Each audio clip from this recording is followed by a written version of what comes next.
True or false? Leadership is a soft skill. Soft skills, according to ChatGPT, refer to personal attributes, interpersonal abilities, and social skills. Those are different from hard skills, defined as specific teachable abilities like writing, math, or technical proficiencies. Look, right there, leadership is on the list of examples of soft skills. Insert record scratch here. Isn't that exactly what it takes to launch a startup, scale a business, or really be successful at just about anything in life? But the question is, can it be taught? Can leadership be taught? Today's guest is a powerhouse in communication and leadership, so let's find out.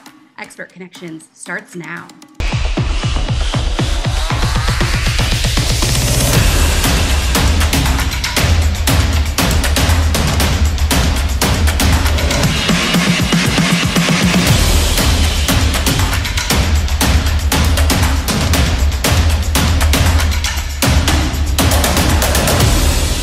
The more ambitious you are, the higher you climb, the more challenges you face.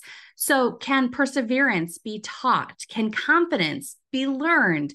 What about authenticity and leadership? Or are these skills that you simply have to be born with in order to make it? Welcome to Expert Connections, where we connect you to thought leaders and experts who are shaping the business world.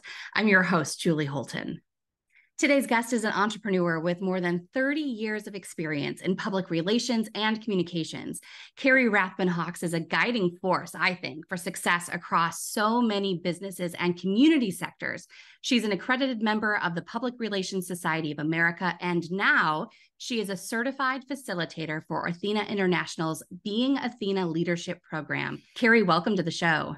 Thank you. It is an honor to be here. You also are a force, and so I'm excited to be here with you as well.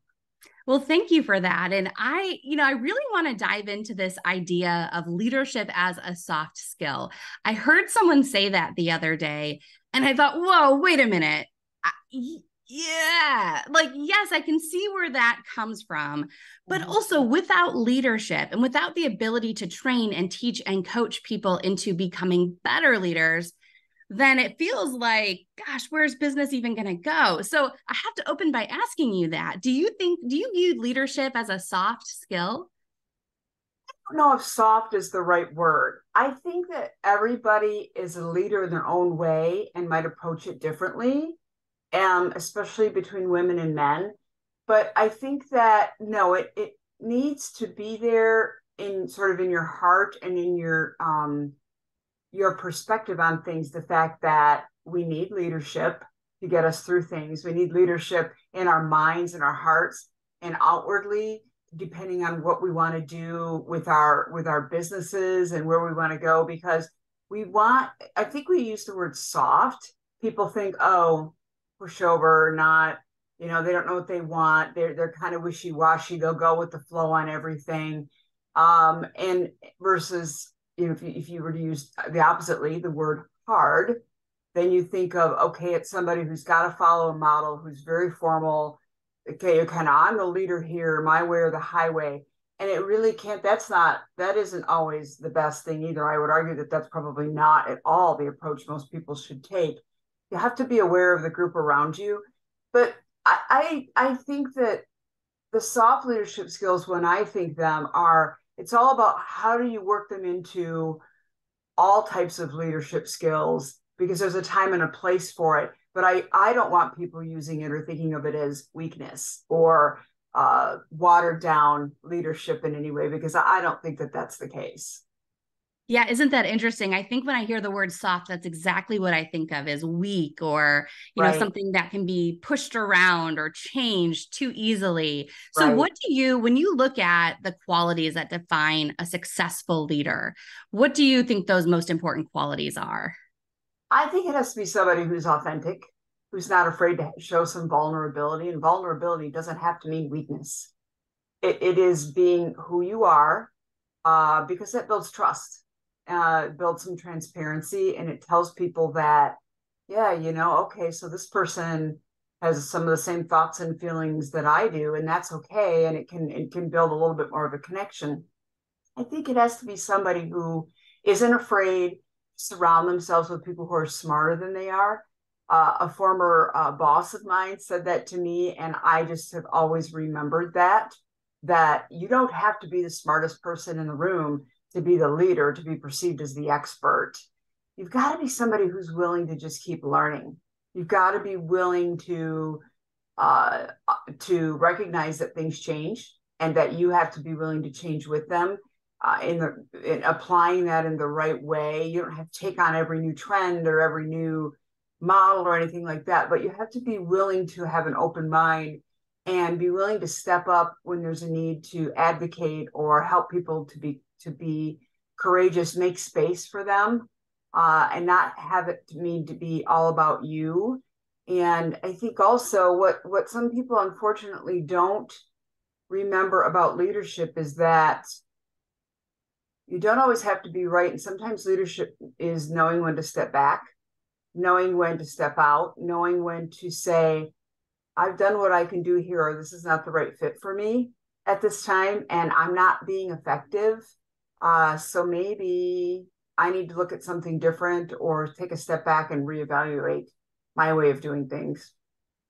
Isn't it interesting as you're talking too, I'm realizing that my brain is drawing a parallel between leadership and advocating even for yourself. I mean, sometimes these qualities you're describing, whether someone is looking to advance their business or advance in their career, or not everyone wants to make it to the top to be the CEO of a company. Sometimes people are very happy wherever they are in their life, in their work.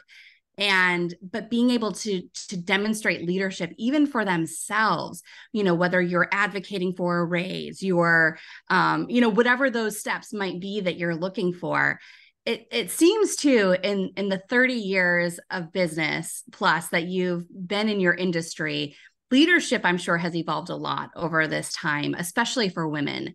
How have you seen the evolution of leadership?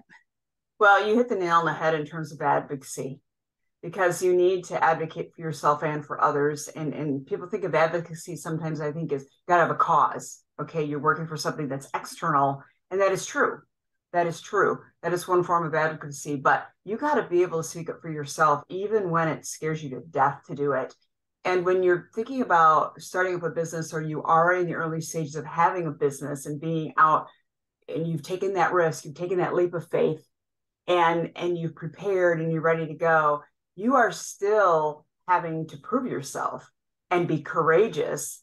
And it's about fostering collaboration too, right? You got to keep building those relationships. That never stops.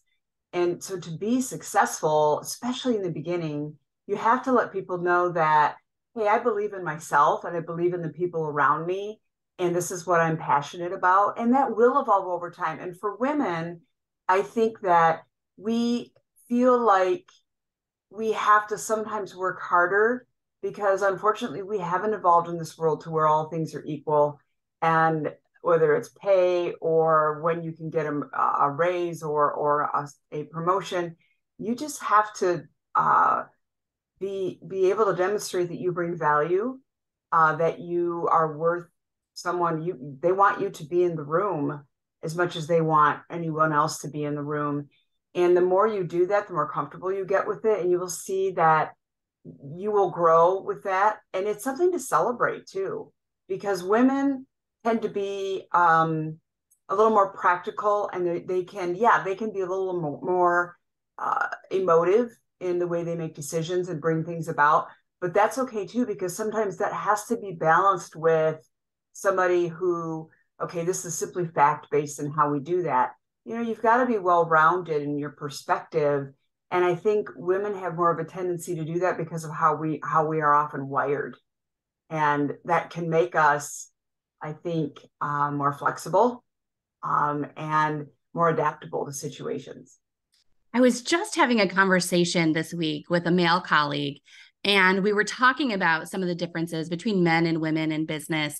And it's so interesting because, I realized as we were talking, I said to him, I think some of the things that hold women back in reverse also hold men back. You mentioned being emotive, and I look sometimes at male leaders and I think, gosh, what if they, from childhood, they're taught, don't show emotion, don't cry, don't, be a man, toughen up.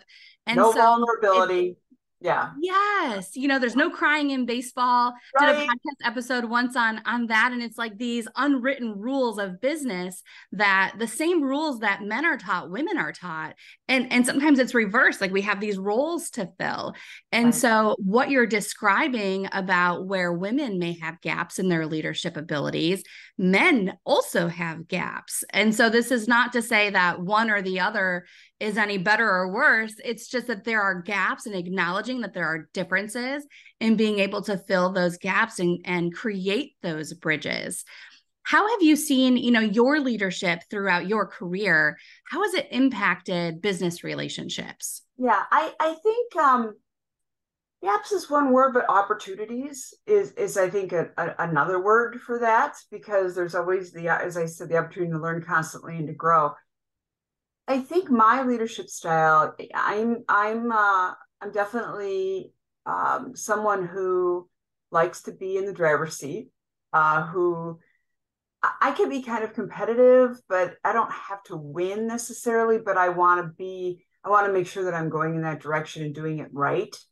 And I am definitely an I dotter and a T crosser, but I'm also very adaptable. Relationship building is very important. And but yeah, you can give me the tasks that need to be done, and I can identify those tasks on my own, and I will get them done. And I don't necessarily always have to have somebody around me. Now, some people need to be in a team environment. They need to be with other people, and they work better when they can be the behind the scenes person, and that's okay. That doesn't mean they're not a leader. My style has gotten me out to where I have been able to build my business largely because I have been willing to take on leadership positions. I've been willing to speak out, be a change agent, and people respect me and invite me into things because of that. I've had the blessing and the opportunity to lead a number of organizations through their board of directors, or as a consultant, whether I'm doing it for pro bono purposes or I'm getting paid to do it. I'm not afraid to ask the hard questions. I'm not afraid to bring some accountability. And I'm not afraid to say, okay, so let's shake it up a little bit. That can make people uncomfortable. That can make people with different styles really uncomfortable. And sometimes it just means it doesn't work. And the relationship isn't, you got to work through then, okay, all right. And I've got to let go a little bit. But I'm not going to back off or apologize for being who I am. And that has taken a long time to get to. That is rarely there truly and deeply when you're first getting started. You have to realize that it's not going to work with everybody. And like I said earlier, when to back off, when to modify and adapt a little bit, because you just can't blow into every situation, but you also can't necessarily be a wallflower in every situation either. You're not kidding either about being able to shake things up. You don't know this, but I actually just had a conversation where your name popped up in conversation. I was talking with a nonprofit board member who mentioned that in the early days of this nonprofit, you gently but forcefully hit the brakes as the nonprofit was really trying to figure out what in the world they were going to do and where the focus was. And because of you being able to step up and lead, I'm sure with compassion and all the things that it took to get people on board, you were able to help steer that nonprofit to now 10 years later. It's been a very successful organization. And so someone who didn't even know we were going to be having this conversation about leadership brought you up, 10 years later, about how you had helped guide that situation. So it's a testament to your ability. And also brings me into this Athena International program that you are now a part of. Tell us about Athena International. Sure. I had been aware of Athena International for many years because I'm very active in the Shiawassee Regional Chamber of Commerce, and I'm a member of Lansing Regional Chamber. And the Athena International was started by Martha Mertz at the Lansing Regional Chamber of Commerce 30 plus years ago. and it then spread out. It's now an international, I forget the number of communities around the world that give out this award. And then, so I was aware of other women in my community, and in Lansing and other areas who were receiving this award. You don't win this award, you receive this award. You are honored with this award. And there, my statue's back there behind me. There's a number etched in that as to which number of Athenian you are in the world when you receive that. And I believe I'm like this, only about the 7,800th woman to receive that. And that was 5 years ago. And it really changed my feelings about, okay, now to whom much is given, much is expected. And the reasons that I received the award were they're not laurels to rest on. And so I started exploring other opportunities to, what does the Athena International offer? I got involved with Athena Win, which is offered through the Lansing Regional Chamber, the Women's Interest Network, and started meeting a lot of new people, saw a lot of old faces and friends as well.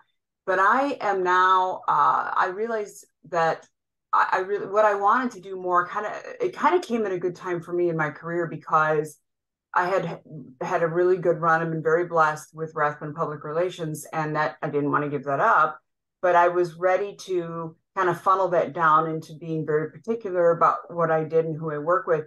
But I wanted to bring something alongside it.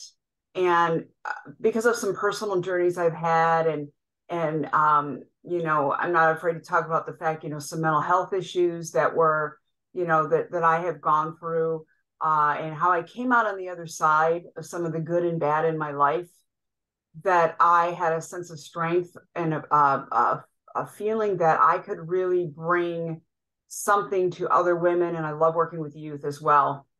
And when I looked into what Athena International had, I found this Being Athena Leadership Program. Last year, I had the good fortune of meeting the CEO of Athena International, Tracy Costa, who said, "Carrie, you need to do this program."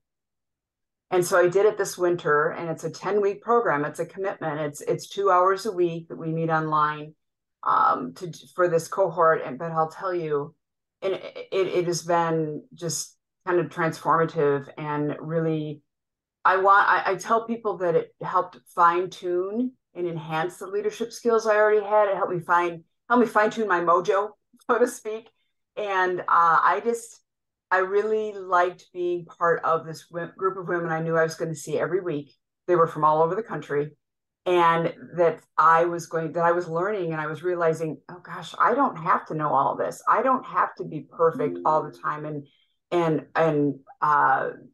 it really sort of gave me that freedom and that validation.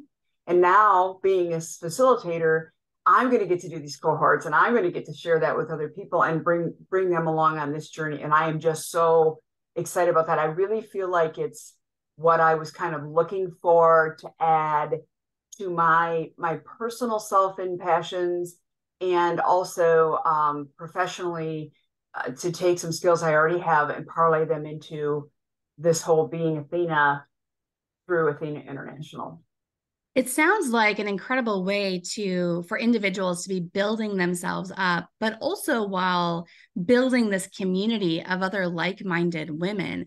Tell us, maybe like give us a glimpse of, if someone signs up for this program, what can you expect? Like, what kinds of transformations can you expect to see as those 10 weeks evolve? Sure.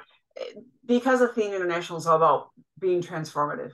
It's all about creating women leaders worldwide, through these experiential programs that really kind of ignite and amplify and celebrate girls, women, and our allies. Men are considered allies. They're not shut out of this. There's actually a cohort for men specifically, and they're also introducing cohorts for high school and middle school. But what people tend to get out of this is that increased sense of self, and what does courage mean? And hey, how can I apply that in my leadership? That I shouldn't stop learning, and learning can take different forms. That being my authentic self, the first of the 8 enlightened leadership principles of the Athena leadership model is live authentically. And so what does that look like for you? And have you been doing that? And it goes all the way through how to foster collaboration, but it's a very introspective journey. So I would say every woman comes out of it with something different, yet at the same time, we're building this commonality. So there are people who go through this, and you mentioned earlier, they may be ready to move up in their career. They want to go for a promotion, but they're not really sure. They want to figure out, how do I really show that I am a leader, and but yet myself, and why I'm the right person for this job. And they find a lot of that as they go through this, from within. And maybe they are realizing, or they come to realize in the cohort, I'm just not in the right place. I'm just not in the right place, and I need a complete change, and it's time for me to move on. But and maybe I've kind of known that, but I didn't know how to do it. I didn't have the strength. I didn't have the courage to do that. Or I am ready to really take on something new in addition to this. And I realize now that it's super important to lift other people, other women up, and bring other women and young women along. And we spend a lot of time on that. We spend DEI time, diversity, equity, inclusion. This is about hearing different voices and recognizing the importance of that in leadership. Okay, I know you have just a couple spots left in your upcoming cohort. So, yeah. Who is the ideal candidate? Who is the, people listening right now, how do they know if this is right for them? Wow, really, wherever you are in your career, even in your life, if you just maybe even do volunteer work, if you are maybe coming into your career and you are feeling like, okay, I want to really have these unique skills. I want to be able to be this transformative person for other people, or I want to understand different ways to be a good leader so I can evolve through my career. You might be way up in the C-suite, and you might feel like, I've been through a million leadership programs. This is, this is not, and this is the box for the model. This is how you do this, and this, so that you can be a successful leader in your organization. No, it is all really reflected within you. You could be kind of in the middle of your career, and as I talked about, you're looking to make a change. You want to maybe move up or move around or move sideways. You don't know. And so it's a very wide berth. It is not limited to people who have already made it, or they haven't ever been in a leadership position at all. It's really a mixed bag of people who are in this. And that's what makes it so exciting and unique, because we all end up bringing things in and learning from each other's perspectives. Carrie, I can't wait to have you back to hear about how this first cohort goes. And I'm sure there will be so many success stories coming out of it. It's interesting too, how we define success. Something that may seem little to one person might be huge and life-changing to another. And so all of these little success stories along the way, each transformation, it's going to be really exciting to see how this evolves. Well, thank you. Thank you very much. Yep, it starts in mid-September, and people want to get a hold of me. We do have a registration deadline coming up right after Labor Day. But the other thing I'm going to say is you go through this process also called predictive index assessment, which is a very scientifically sound assessment. And really, I'll tell you, it is a very accurate look in the mirror at who you are, who you're hardwired to be in terms of a leader. It also shows you how other people perceive you. And so we work with that PI, we call it, as we go through the cohort and apply it to these 8 enlightened leadership principles. And it's very interesting how people look at that and realize, wow, somebody's on the other end of the spectrum for me. But I have to work with them. How does that happen? So. Yeah, absolutely. Carrie, this has been so great. Thanks for being on the show. We will link to your Being Athena Leadership Cohort. We'll put those links below and in the show notes, so those who are interested can connect with you to learn more about that. We'll have you back later in the series so we can hear how things are going. Thanks again for being on the show today. Well, thank you very much for having me. I'm excited about this, and I hope that if it can even affect one person, then I've been successful. That's what it's all about. Be sure to like and subscribe to Expert Connections so we can spread this love and share this news. You can also click over for more in our Community Connections playlist, and we'll see you next time.